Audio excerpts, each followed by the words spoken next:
Plan resource management. The mission here is to create a plan for how to acquire, develop, and manage project resources. And remember, we're talking about the human, equipment, material, and supplies. The first input to this process is the project charter. Now, the project charter, of course, contains all sorts of high-level information and guidelines about the project. It contains the high-level project description and requirements. Remember, it also has the stakeholder list and summary milestones, and some of these are relevant to the plan resource management process. The next input is the project management plan, and this contains the quality management plan and the scope baseline. The next input is project documents. The project documents here are things like the project schedule, requirements documentation, the risk register, and stakeholder register. All of these could be useful inputs to this process for various reasons. Make sure you know what those reasons are before you exam, but as a whole, anything that you see going into a process is relevant to that process. And just be ready to tackle those questions on the exam by knowing in a pinpoint precise way why you have certain things going in. Let me give you an example here. When we talk about project documents in this process, we're thinking about the project schedule because it shows the timeline for needed resources. You may think a resource is a good fit, but you need to know the timeline, the time frame in which those resources will be needed. We also have requirements documentation. Requirements tell us about the type and the quantity of resources needed. We also have the risk register. Risk register could contain any resource-related risks that will be relevant to this knowledge area. Last but not least, we have the stakeholder register. Stakeholder register helps us understand stakeholders that have a particular interest or impact on project resources, or these stakeholders may help identify who could be a resource on a project.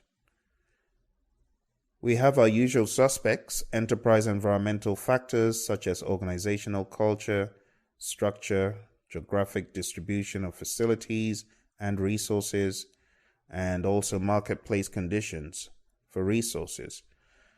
And OPAs, organizational process assets. Organizational process assets that could affect this process could include human resource policies and procedures, physical resource management policies and procedures, and safety policies, security policies, and more.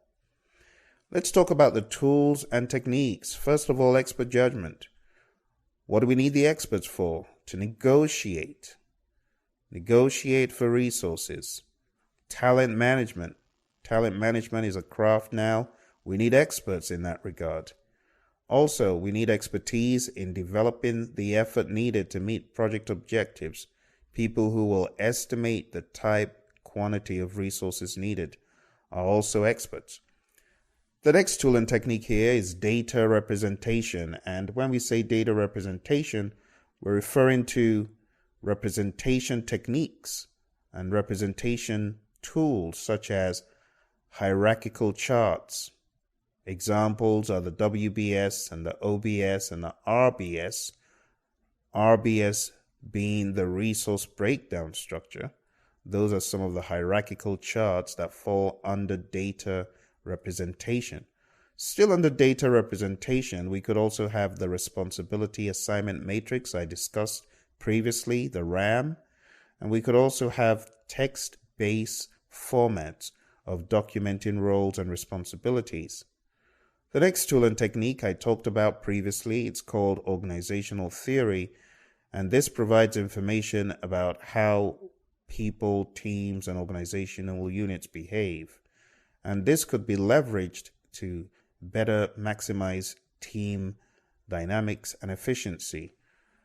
Last but not least, we have meetings, meeting of the minds to plan for resource management.